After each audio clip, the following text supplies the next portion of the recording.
Hit 3 టీజర్లో నానిగారు అయితే చించేశారు భయ్య. రఫాడిచ్చేశారు. మెంటల్ మాస్, ఏ పార్ట్కి ఆ పార్ట్, ఏ కీల్కి ఆ కీలు చేస్తూ ఉన్నారు. సో ఇది అసలు ఇంత మాస్ యాంగిల్లో నేను చూస్తానని నేను ఎప్పుడూ అనుకోలేదు. బట్ ఊచకోత ఏం నరకడం స్వామి, అది ఏం కొట్టడం అమ్మ, అది కత్తి తీసుకొని పొడిచి ఇట్లా లేపితే బ్లడ్ వెళ్ళి గోడకు తగులుతుంది. సో చాలా అంటే చాలా బాగా నచ్చింది. నేను ఫస్ట్ టైం ఈ టీజర్ని చాలాసార్లు చూడటం, దగ్గర ఒక 15-20 సార్లు చూసిన. దీనికి వ్యూస్ ఎంత వచ్చింది తెలుసా? దగ్గర 1,80,31,600 సంథింగ్ ఏదో చిల్లర వ్యూస్ వచ్చినాయి. అసలు రికార్డ్ అని చెప్పుకోవచ్చు నానిగారు టీజర్కి ఇంత రావడం అనేది. బట్ ఏదేమైనా సరే నానిగారు ఈ సీన్ ఏదైతే నరుకుతున్నారు చూడండి, అసలు మెంటల్ మాస్, అసలు మాస్ అంటే మాస్ అని చెప్పుకోవచ్చు. వేరే లెవెల్లో నరుకుతూ ఉన్నారు. ఈ నానిగారి యొక్క యాక్షన్ సీన్లకి థియేటర్లో వచ్చే ఫ్యాన్స్ కాదు, ఆ ఫ్యాన్స్ అరవడం కాదు, నాకు తెలిసి సీట్లు లేసికి విజిల్స్ వేసాయని నాకు అనిపిస్తూ ఉంది.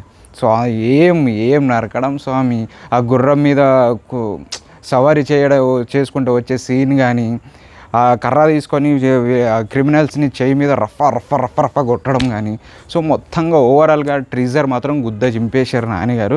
సో నాకైతే చాలా బాగా నచ్చింది. మీకేమనిపించింది అనేది కింద కామెంట్ చేయండి. ఒకవేళ చూడకపోతే వెళ్ళి చూడండి, టీజర్ మాత్రం అదిరిపోయింది. నాకు తెలిసి నానిగారికి అంటే ఒక మంచి ఫ్యూచర్ అనేది ఉందని నేను అనుకుంటున్నాను. చాలా మంచి ఫ్యూచర్ ఉంది.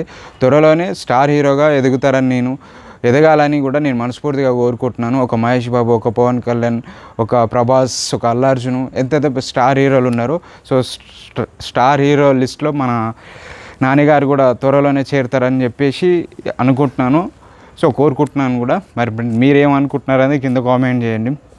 సినిమా వచ్చేసి మే 1st అయితే రిలీజ్ అవుతుంది. సో నేనైతే చాలా చూడనిక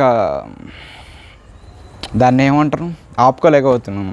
ఎప్పుడెప్పుడు మే 1st వస్తుంది అని చెప్పేసి చాలా అంటే చాలా వెయిట్ చేస్తున్నాను. బట్ మీకు ఎలా అనిపించింది? నాని హిట్ 3 టీజర్ చూసిన తర్వాత మీకు ఏమనిపించింది? నాకు మాత్రం పిచ్చెక్కిపోయింది. నరాలు తెగిపోతున్నాయి.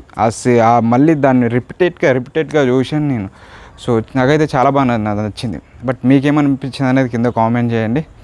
ఖచ్చితంగా వీడియోని లైక్ చేయండి. అండ్ ముఖ్యంగా మర్చిపోకుండా మన ఛానల్ని సబ్స్క్రైబ్ చేయడం మాత్రం మర్చిపోవద్దు. పక్కన ఒక గంట ఉంటుంది, దాన్ని గుద్దితే అది పగిలిపోవాలి. అర్థమవుతుందా? వినిపించిందా? క్లియర్గా ఉంది అంతా? సబ్స్క్రైబ్ కొట్టవచ్చుగా. రైట్.